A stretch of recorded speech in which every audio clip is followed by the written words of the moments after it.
Om Swastiastu, kembali lagi di channel Santi Dharma Chandra. Saat ini Santi berada di Gria Buana Dharmasanti, tepatnya di Sesetan, Denpasar, Bali. Halo Denpasar. Nah, kemarin itu kan banyak banget nih viral yang bikin hati geram umat dan masyarakat Indonesia karena berita korupsi di mana-mana, bikin kesel, bikin bete, bikin marah ya.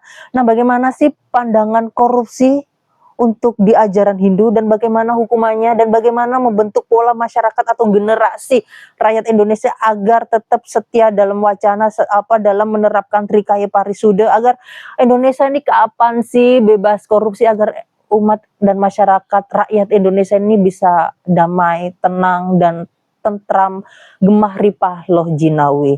Nah, Santi Astungkara diberi kesempatan oleh Tuhan Ida Sang Yang Widiwasa untuk lunas ilmu sarang sulingga yang kita susikan yang ada di Gria Buana Dharmasanti. Nanti bagaimana untuk pandangan-pandangan agama Hindu tentang korupsi ini, ya kan? Nanti bisa disaksikan di channel YouTube Santi Dharma Chandra. Suksma. Om Swastiastu. Om Swastiastu. Kembali lagi di channel Santi Dharma Chandra. Astungkara saat ini Santi sareng Ratu di Gria Buana Dharmasanti Sesetan Denpasar Bali. Sugeng Ratu. Baiklah Titi yang ngaturaken suksma banget atas waktunya Ratu untuk di tengah kesempatan bahwasanya Ratu sibuk untuk umat dan masyarakat bisa berkenan hadir di channel YouTube Santi Dharma Chandra. Suksma. Baiklah Ratu, ini kan di Indonesia nih kemarin marak korupsi. Di mana-mana semua korupsi, bikin geram umat dan masyarakat, bikin kesel, bikin bete seperti itu kan. Korupsi ini udah bukan jutaan lagi, bahkan Triliunan, ratusan triliun, hampir kuadran. Terus belum, enggak hanya dalam satu atau satu tempat saja untuk korupsinya. Itu ini korupsi, ini korupsi, ini korupsi, ini korupsi. Nah, pandangan korupsi di agama Hindu itu seperti apa, Ratu? Yeah. Memang secara langsung tidak disebutkan ya, korupsi secara langsung. Tapi secara secara samar itu kan kelihatan. Korupsi itu kan artinya sama dengan mencuri, kemudian juga manipulasi, ya itu. Yang jelas itu kan mencuri dalam konsep manipulasi. Karena mencuri dalam artian yang sebenarnya kan kita ngambil barang kemudian kita masukkan. Tapi di sini kan korupsi itu kan belum tentu dengan mengambil barang begitu saja. Kan lebih banyak memanipulasi. Ya. Jadi apa itu? Maka di sana dalam ajaran Hindu ada konsep satya, wacana, dan kebohongan. Satya, wacana itu setia atau jujur kepada perkataan. Ya, ini yang sebenarnya harus dipegang. Ya, di dalam sebentar. Satya wacana artinya apa Ratu? Ya, satya kan artinya jujur. Wacana itu kan omong. Apa yang kita omongkan lah jujur. Maka ketika orang menjadi pejabat, maka ada konsep yang disebut dengan sumpah kan gitu. Cuman kadang-kadang sumpah itu ada dalam kata-kata lisan aja. Ya, itu yang sebabnya terjadi masalah. Padahal di dalam konsep kalau orang yang memang beragama, betul-betul beragama, maka kata-kata itu aja sudah merupakan satu hukum buat dirinya sendiri, hanya kata. Oleh sebab itu, kadang-kadang orang korupsi itu kan bukan mengambil begitu saja, tetapi dengan konsep cara bagaimana melakukan dengan tipu daya.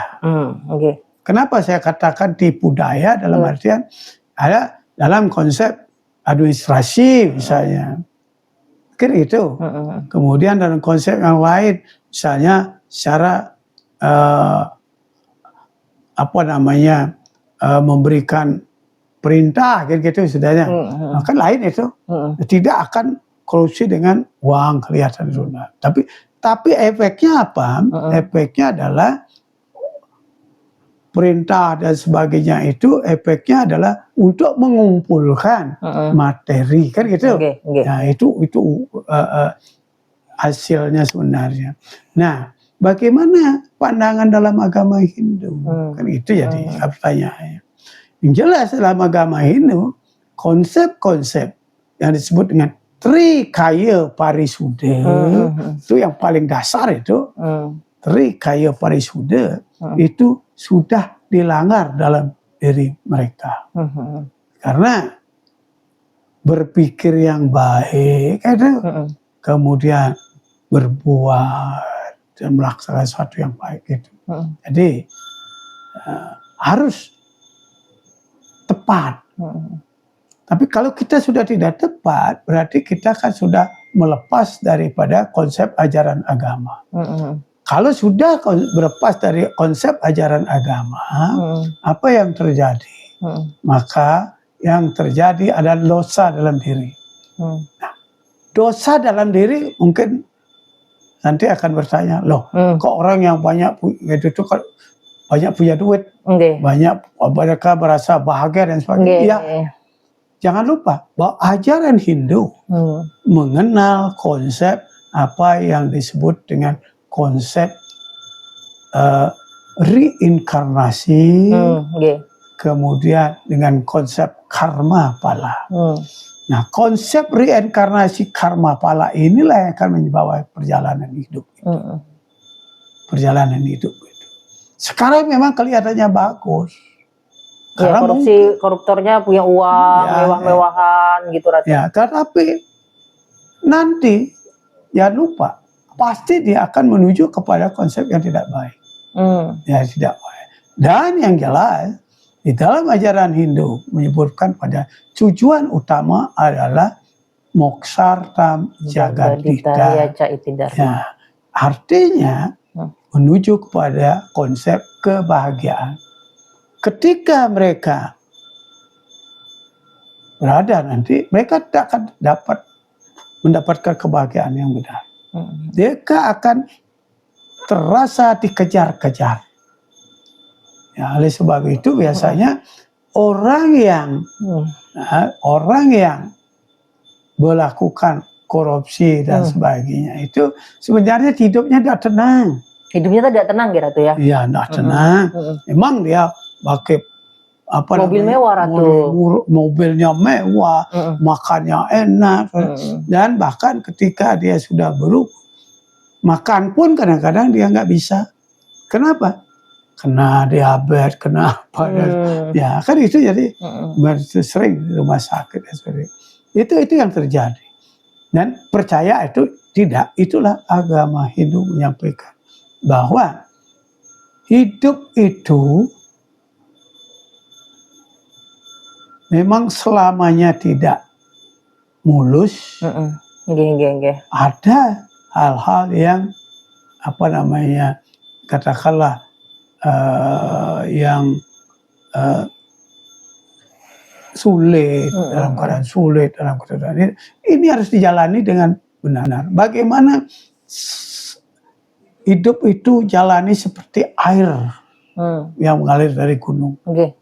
Ya, mereka itu menuju kekelokan dan sebagainya, dan lurus dia akan menuju kepada tempat. Tetapi ketika kita akan mencoba untuk berbuat yang tidak baik, maka ada orang akan membendung ini dan sebagainya.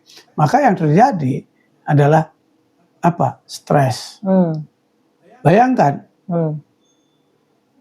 yang di berita dan sebagainya yang kena stres dan sebagainya, kena itu masyarakat yang biasa dalam artian yang sederhana itu jarang kena penyakit yang begitu. Tapi yang jelas yang banyak punya penyakit itu adalah orang-orang yang gede-gede, yang ambisinya besar soalnya. Uangnya besar, semuanya besar, sampai ambisinya besar, sehingga penyakitnya pun agak besar gitu.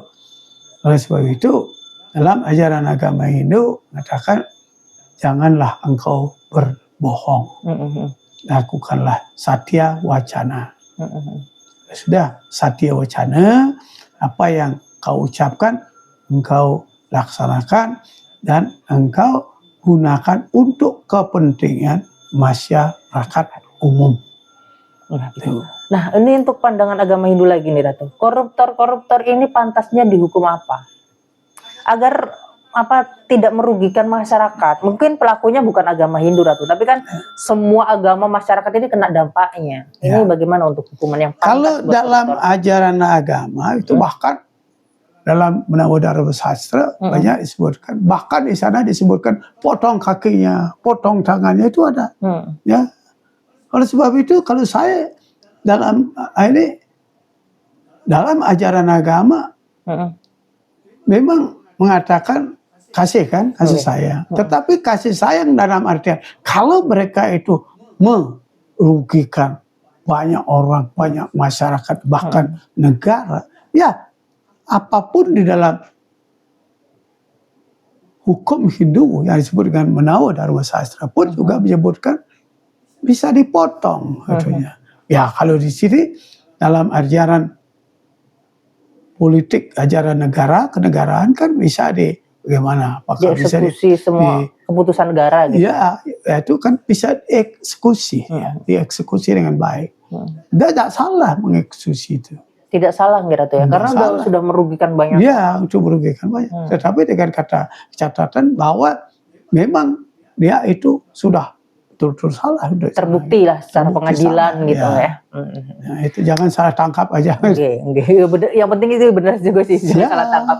Kan kadang banyak ada juga politik juga, balik lagi ke politik Ratu ya. Jadi takutnya ini dibilang salah ternyata enggak, hanya coba untuk nutupin yang di belakangnya itu juga ada konsep-konsep seperti itu. Nah, ini untuk pesan Ratu Sulinggi agar umat Hindu menjadi pribadi yang jujur, nggak mengambil hak orang lain. Mungkin nanti generasi-generasi agama Hindu 10 tahun ke depan, 15 tahun ke depan presidennya dari agama Hindu, kan kita nggak pernah tahu Ratu ya. Semoga ada, atau yang jadi menteri-menteri, atau mungkin nanti bisa jadi kejaksaan, Kapolri mungkin dari agama Hindu. Pesannya agar tetap menjadi pribadi yang jujur, yang amanah, yang dicintai rakyat, itu bagaimana? Yang pertama buat saya adalah bagaimana kita mengembalikan dulu ajaran tentang etika. Yang juga disebut dengan kalau dalam zaman itu dulu budi pekerti. Itu harus dikembalikan ajaran budi pekerti di masyarakat, di sekolah, di SD. Sekarang di SD pun sudah orang-orang itu tidak diajarkan sekarang demikian. Kalau ajaran agama aja nggak akan menyerap semua. Nggak cukup. Budi pekerti harus ada. Bahkan sekarang orang mahasiswa aja kadang-kadang budi pekertinya nggak bagus. Benar sekali. Ya, itu oleh sebab itu budi pekerti harus dikembalikan lagi untuk mengajarkan.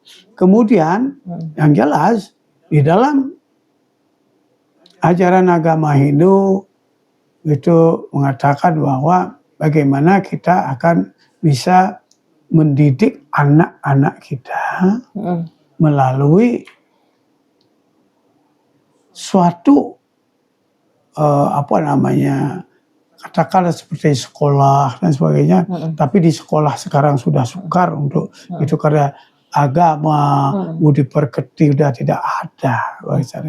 Itu sehingga caranya tidak lain bagaimana masyarakat terutama pemerintah, pemimpin memberikan teladan dulu. Pemimpin harus memberikan teladan dulu? Iya, teladan dulu dengan yang baik. Apakah dia itu memberikan teladan dengan cara turun ke lapangan, kemudian bergotong royong kerja bersama-sama, kemudian melakukan konsep-konsep sosial yang betul-betul bermanfaat pada masyarakat, dan kemudian memberikan ajaran budi pekerti, ini yang penting. Dipekerti pada masyarakat, terutama anak-anak.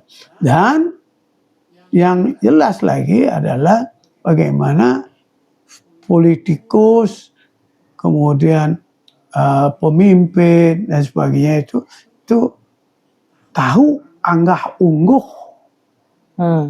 ke orang tua dan orang yang dituakan. Misalnya bagaimana dengan sulenge, bagaimana dengan pemangku, bagaimana dengan orang tua. Itu kan itu harus ada anggo-anggo yang benar. Ini yang kadang-kadang sekarang kan sudah agak gaul. Gitu. Ya ini masalahnya. Nah, sehingga agak sukar di apa namanya tuh apa namanya itu diikuti oleh masyarakat. Dan yang penting juga sebenarnya kalau bisa ini yang berat sekarang adalah karena adanya dunia medsos yang berat yang mengganggu anak-anak ini. Ya, karena zaman dulu anak-anak itu bisa diberikan pendidikan secara moral dan sebagainya dengan melalui cerita-cerita dongeng dan sebagainya. Cerita dongeng tidak ada sekarang. Dan kemudian sebagai teladan gitu. Iya, teladan itu tidak ada. Dan kalau bisa pemerintah sebenarnya bikin televisi dan sebagainya itu kenapa tidak menayangkan konsep-konsep cerita-cerita tradisional yang sangat-sangat bermutu. Yang bisa jadi contoh. Yang menjadi contoh. Teladan itu. Ya, bahkan sekarang kita di Bali, di Indonesia khususnya, sekarang lebih cenderung kepada konsep ipin-ipin. Negeri seberang. Dari negara seberang malah itu. Nah, di sana anak-anak aja saya lihat cucu dan sebagainya itu kadang-kadang dia bisa ngomongnya seperti orang Malaysia. Nah, itu kan betul. Ya, artinya apa? Artinya mereka lebih sukses daripada kita di Indonesia. Benar. Padahal dasarnya di Indonesia. Apalagi diisi dengan nyanyian-nyanyian Indonesia yang itu. Yang sebenarnya orang Indonesia tahu tapi justru Indonesia tidak tahu akhirnya. Benar sekali. Ya, itu yang sebenarnya harus dilakoni. Jadi bagaimana kita harus mengembalikan itu? Mari sebenarnya pemerintah dan yang berpolitik dan sebagainya itu kembalikan konsep budi pekerti itu. Konsep budi pekerti. Dasar-dasar budi pekerti itu jadi ajaran budi pekerti, pelajaran budi pekerti harus ada, harus dihidupkan lagi. Ya. Benar sekali. Baiklah, luar biasa Ratu. Semoga generasi Hindu dan umat di masyarakat untuk belajar tetap setia di jalan Dharma, karena Dharma itu yang akan menolong kita. Gitu. Baiklah, nunas doanya agar channel Santi Dharma Chandra bisa bermanfaat bagi umat sedharma. Nunas doanya Ratu. Ya, merapat atri nama selamat pasal kuang kesama sempurna Om Sri Pasupati Om Sri Buat sekali.